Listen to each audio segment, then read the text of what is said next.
Friday Night Sports Extra is brought to you by your local Inland Northwest Honda dealers.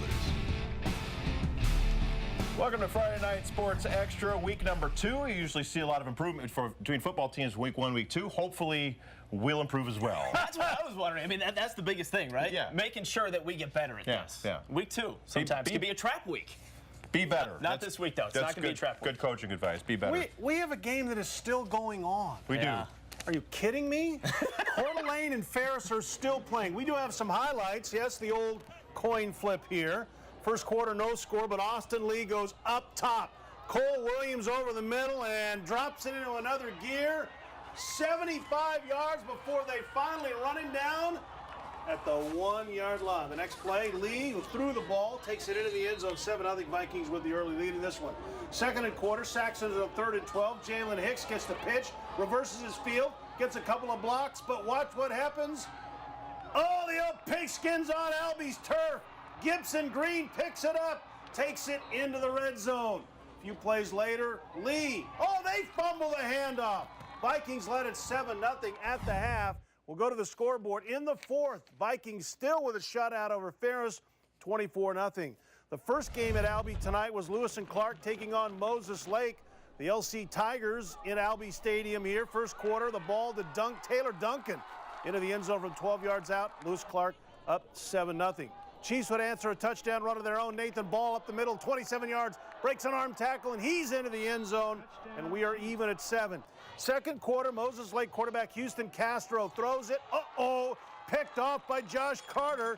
Tigers, though, don't do anything with that. We go to overtime, and Moses Lake handing it off to Nathan Ball once again. He's in, and the Chiefs win it in overtime. Come to Spokane and beat the Tigers. That Coeur d'Alene team playing Ferris really good. CV last week went to Coeur d'Alene. This week they get the other Coeur d'Alene team, Lake City, and they get them at home. And you got to like the guy with the hashtag on the chest. They ran out of letters, so he goes hashtag. CV down early, trying to come back. Tanner Sloan up top to P.J. Bowden. Just jumps over the defender into the end zone. Bears cutting into that lead. But the Timberwolves, man, they look good tonight. Jerry Louis McGee. He's like the Percy Harvin of our area, so dangerous no matter where he is. A big gain on that play for Lake City. That's going to set up Connor Newby. A little speed up the gut and into the end zone. Pretty nice blocking out front. And a big lead going on right now for Lake City. And, man, they pretty much put this thing away in the first half. Newby again to the outside into the end zone. Makes it 42-14. They go on to win this one 57-21. Out to Post Falls we go, where U-High took the trip across the state line. First play of the game for the Trojans. Dalton Thompson keeps it on the read option and turns it up the sideline. He's giggity, almost gone. He's going to get caught from behind inside the 5-yard line, but the 80-yard run sets up a Colin Hildreth touchdown run. Post Falls the early lead. U-High looking to answer. Logan O'Neill has a man. He goes up top, but it's a trap. Zach Hillman comes out of nowhere for the interception, but Post Falls, they're in a giving mood. They give it back. They fumble the ball. Ethan Jones is there for the Titans, and U-High is in business. This time they capitalize. O'Neill hits Stephen Pesh in stride, and he's going to find the end zone. That tied the game early, and a great football game out of Post Falls. U-High comes out with a 10-point victory. A lot of people wondering who the best team in the GSL is going to be this year, and Gonzaga Prep making a strong case through the first 2 weeks of the season, hosting Bellarmine Prep. Third quarter, Gonzaga Prep up 17-0. Snap goes over the head of Jared Kutch. Lions get the ball inside G-Prep territory. A few plays later, Nathan Golterman Doyle takes it up the left, but fumbles the football. Reed Kincaid would fall on it. And on to the fourth quarter, third down for G-Prep. Jack Bamus taking it up the middle, gets stopped, but bounces it out for the first down. And the Bullpups hang on. They beat Bellarmine Prep 17-0, so a shutout for the G-Prep defense. Down to Moscow, where the Bears were hosting North Central in a non-league game. First quarter, no score. Indians with the ball, but not anymore. Jake Clark coming up with the interception. He also plays quarterback, by the way. We'll see more from him in a little bit. Ensuing drive for the Bears, Jacob Trujillo takes the pitch, gets outside, and dives for the pylon, just gets in for 6, and Moscow out in front. After NC cut the lead in half with a field goal, it's Clark hitting Colin Niehanke. Looks like he's getting knocked out of bounds, but keeps his feet tight, ropes the sideline, and goes 36 yards for the score. It was 13-3 at that point, and Moscow gets their first win of the season, beating North Central 34-23. With more on last night's game, we send it to Dallas Hammer. Another Thursday night and another game under the lights at Joe Albee Stadium. Last night it was Rogers hosting Lakeside in a non-conference game. First quarter, the Pirates defense making some plays. Jordan Roth with the tip here, and Patrick Pullins gets the pick. The Pirates had 2 interceptions early, but they couldn't get on the scoreboard. Game is scoreless after the first. Second quarter, Cameron Gay tosses this one up to Nick Christensen. He's going to haul that in for the 21-yard score. Eagles take a 7-0 lead. They would add to it later on in the second. Gay, he drops back and once again finds Christensen, and no one is stopping him. 62-yard touchdown. The Eagles lead by 13 at the half. Now, Rogers kept it close, but the Eagles moved to 2-0 with a 30-20 win.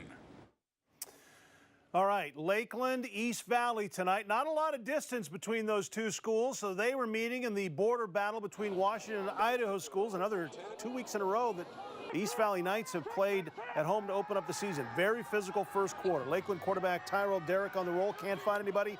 And 3 Knights say, welcome to East Valley. Knights get on the board first. A 27-yard field goal by Alex Bowdish. Kicks one right down Main Street, except we're going to call it Bowdish Street. It's 3-0 at that point. Second quarter, I should say, the Hawks woke up. On the counter, they give it to Chris Washburn. Watch what he does. He's running over people. He's running over his own guy. And only Tyler Sager saves the touchdown. But 3 plays later, they run the same play to the other side of the field. And here comes Washburn. Get out of the way. Touchdown, Hawks. 7-3, they never trailed after that. 17-3 at the half, they win it 41-10. West Valley at home against Colville. This is a non-league game now. Good crowd at West Valley tonight to see this one. Indians up 26-14 at the half, looking to add on, but watch what Jace Malik does. The big man in the backfield takes down Ben Knight. The drive is stopped, but Colville gets it right back. The Eagles' Austin Lee on the rollout is picked off across the middle by Jack Hines. Runs into the West Valley bench. First play of the fourth quarter, a touchdown run by Justin Dragovich, and it was 34-14 Colville. But West Valley got 1 touchdown back. Lee looking to make something happen, finds the big man Malik again, and watch what he does. Breaks a tackle. Look at him rumble. 250 pounds of sex appeal. He's into the end zone. But it wasn't enough. 34-21, last score of the game, and Colville goes on to win it. All right, we just got a tweet asking for more Dallas Hammer. So here's Dallas Hammer talking about tweeting. Now, each week here on Friday Night Sports Extra, we feature someone from our social media team that does outstanding work. This week, our featured Twitter reporter is Jason Duco. Jason's a professional photographer based out in North Idaho that we found on Twitter and Facebook, posting both scores and photos from high school football games all over the region. Thank you for all that you do for us, Jason. If you want to see more of his work, you can at Jason Duco. Now, you too could be featured, but first you've got to join our team. Tweet or Facebook us at 700ESPNHS and tell us what team or teams that you'd like to cover. Tell you what, every week on Friday Night Sports Extra, we're counting down the top 10 fields, places to watch a high school football game. Number 9 today, we head out to Central Valley.